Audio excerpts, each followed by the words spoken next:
Hola, buenos dias. This is Kai Pancho with the Weekly Pele Report for January 2nd of 2019.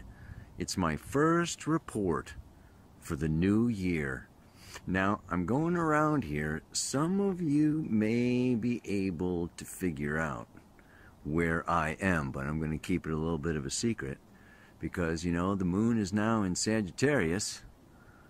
Foreign lands, foreign journeys, nature, the wonders of nature and natural law, fantastic. And Friday, she goes into Capricorn. Oh my goodness, and so does Mercury. So you know what we've got by Friday? We've got the moon, the sun, Mercury, Saturn, Pluto, the south node of the moon. It's all going on in Capricorn. Woo! Black Moon Lilith does go into Aquarius today, Wednesday. Otherwise, she would also be in Capricorn. So we are having a Capricorn party. Oh my goodness. Yeah? So, so that Mercury is, you know, trine Uranus now in late Sag to late Aries, but then Mercury is going to go into Capricorn. The big news that I also want to talk about, of course, is the eclipse.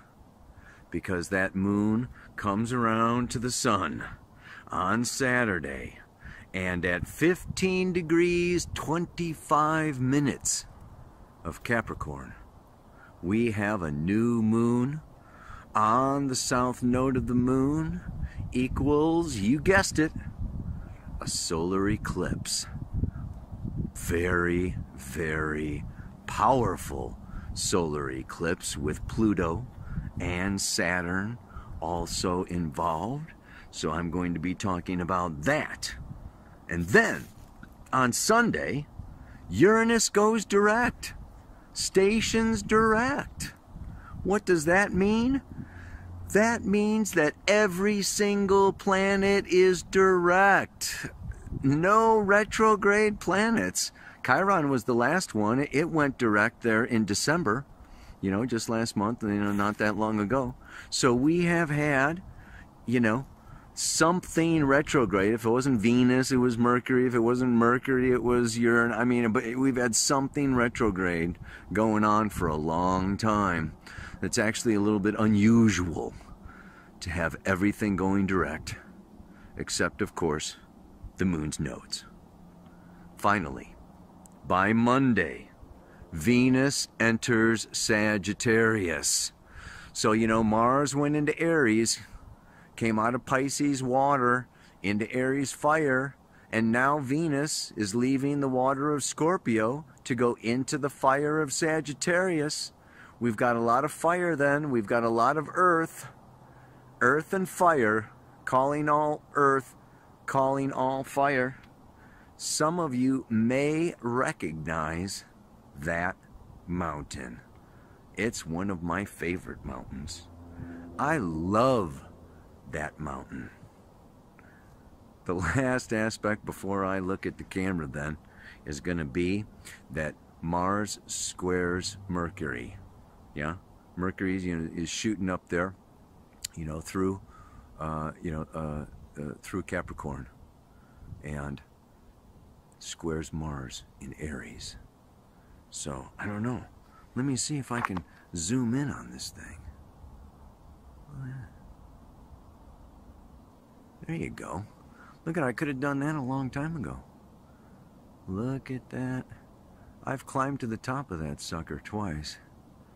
That's Avalanche Gulch there. All of those things are named. But that's it. I'm not telling you any more. I'm going to just look at the camera and talk astrology. Alright, this could be like short and sweet. Driving up to the hot springs here, and it's I'm ready to get there. I don't know when I'm going to get this uploaded. There's no Wi-Fi at the hot springs. I don't know what I'm going to do when you're going to see this. Obstacles, blocks, and limitations. You may be feeling it. That Sun conjunct Saturn has just been like bam, bam, bam, bam. Whew. Gosh, golly, willikers. But yeah, I just want to talk a little bit. This eclipse is a super powerful one, obviously, and it's a south node eclipse, right? So the sun and the moon are both on conjunct the south node, and we understand and we know that the planets are more powerful conjunct the north node. So it will be the full moon, okay, that comes around, okay, for the lunar eclipse that is going to be where the moon is super powerful. And when she's on her south node, it means the sun is super powerful.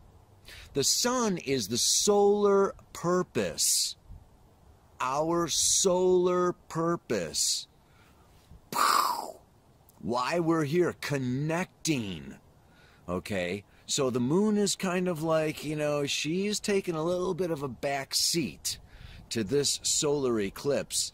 And along with Saturn and Pluto, we are getting guidance. This is a time for downloads. This is a time for listening. That's what this mantra is about. Okay, so, it's really, yes, we may be blocked and stopped. And why could we be blocked and stopped? So that we sit still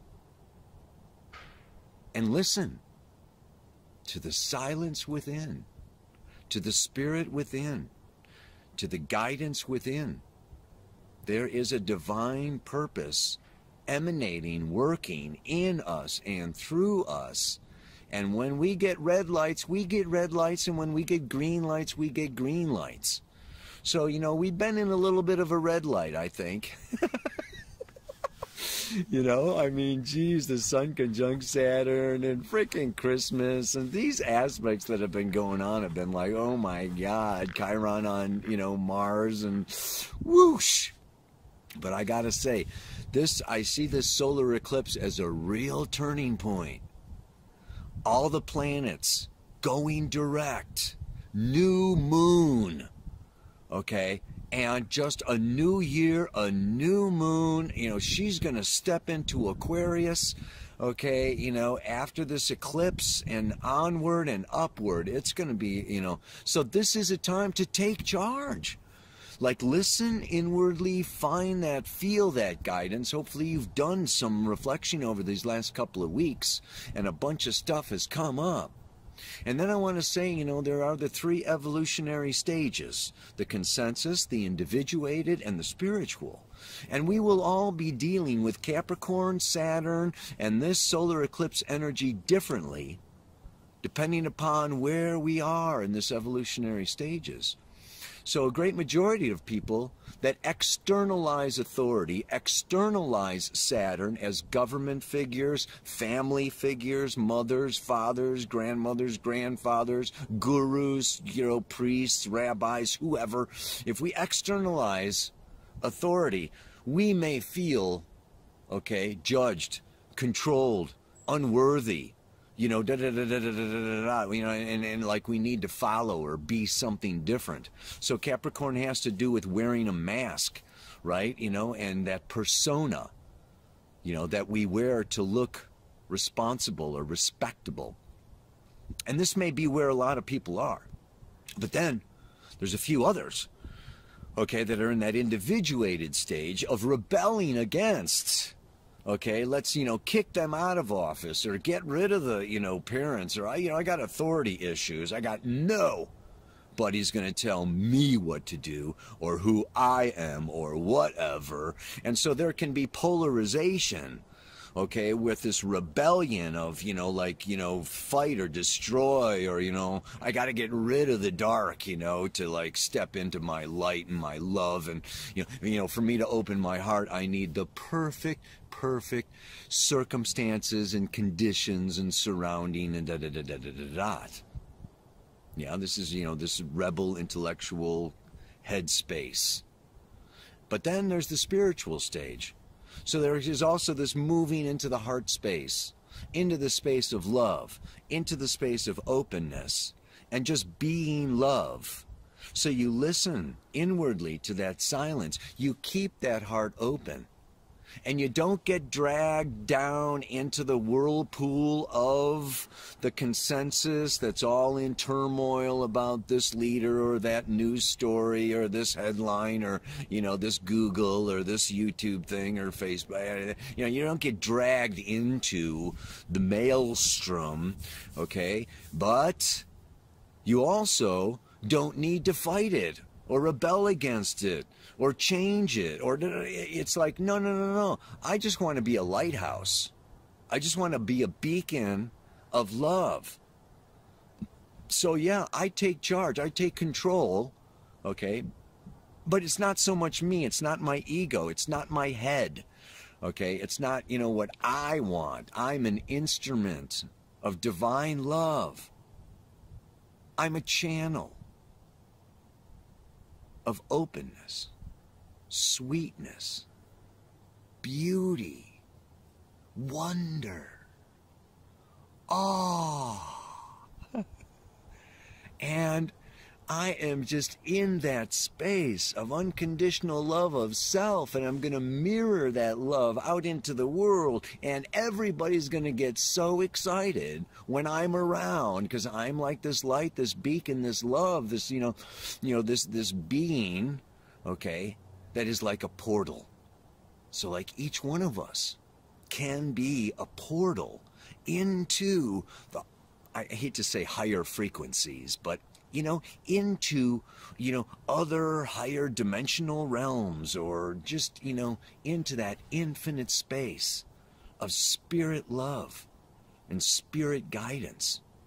So, on the, it's like, and what, no matter what evolutionary stage you're in, if it's consensus, individuated, or spiritual, okay, walking down the street, who knows? We're all wearing these bodies. We've all got 2 arms, 2 legs, 2 eyes, most of them, I mean, whatever, so it's like, we may not look so different unless you see auras, so you may not look different unless, of course, you're chewing on a piece of grass. Anyway, let's get serious, man. This is Capricorn. All I'm saying is you can be in control. You can lead. You can be running your spiritual center or your massage business or your, everybody, we need to run our lives. We need to live our lives. We are in the 3rd dimension. It's not about stepping out with this Jupiter square Neptune into denial or escapism. I mean, we are here. But the big thing is, how do we show up? Are we miserable? Are we, overwhelmed with, external, needing this or, afraid of that or whatever? Are we caught in that 3rd dimension? Are we fighting? Okay, because, something's bad or something's wrong or something, or are we the peacekeepers? Are we, okay, the open heart that really is an example? This is Capricorn. This is the elder. The elder is very objective, opening the 3rd eye, okay, deconditioning, stepping up and outside, but still having our feet on the ground and being here, taking responsibility, doing our duty. And what's our highest duty, right? To bring love, to be love, to experience love, to show love, teach love, receive love. Let's reach for the highest, man. So, the mantra for today, if I can remember it, is when I take charge and am in control, they think it's me, but they don't know that way deep down I'm being led by spirit guidance, not my head. I don't know, man. Just came to me this morning, you know, when they usually do. Right about sunrise when I'm laying in bed. I'm not sleeping and I'm not awake, but, you know, just there's a mantra. So it's a good one. It's a good one. I think it really, you know, this is a time of taking charge, of taking control, but how we do it. From a place of ego, from a place of fear, from a place of wanting power or control or security or blah, blah, blah, blah, you know? Or are we doing judgment and boundaries and laws and rules and it's got to be this way or this way or da, da, da, da? Or are we really being the highest expression of Capricorn is actually universal law. Laws of karma, of dharma, okay, of divine law. And that, yeah, you know, some laws of love. Let's say the law of love. Anyway, man. Don't forget, new moon, solar eclipse, you are sowing seeds. This is a time of sowing seeds. New beginnings. Get out there, get going. All the planets being direct. The universe is behind you. Okay? And just like bringing you the people that you need, the health that you need, the money that you need, or whatever you need to evolve the most. Life is bringing it to you. Life is behind you. So this is a great time. Mars is in Aries. Okay, we've got all this cardinal energy. Brahma. It's creative. So it's really time to create. Time to start that new business or start that new relationship or start that new whatever. But like initiate. But just like kind of like, you know, initiate from a space of spirit guidance. One more time. All right. Hopefully you say it over 1,000 times this week. When I take charge and am in control, they think it's me, but they don't know. From way deep down, I'm being led by spirit guidance, not my head. May you be led by your heart space. Namaste. Aloha. So much love.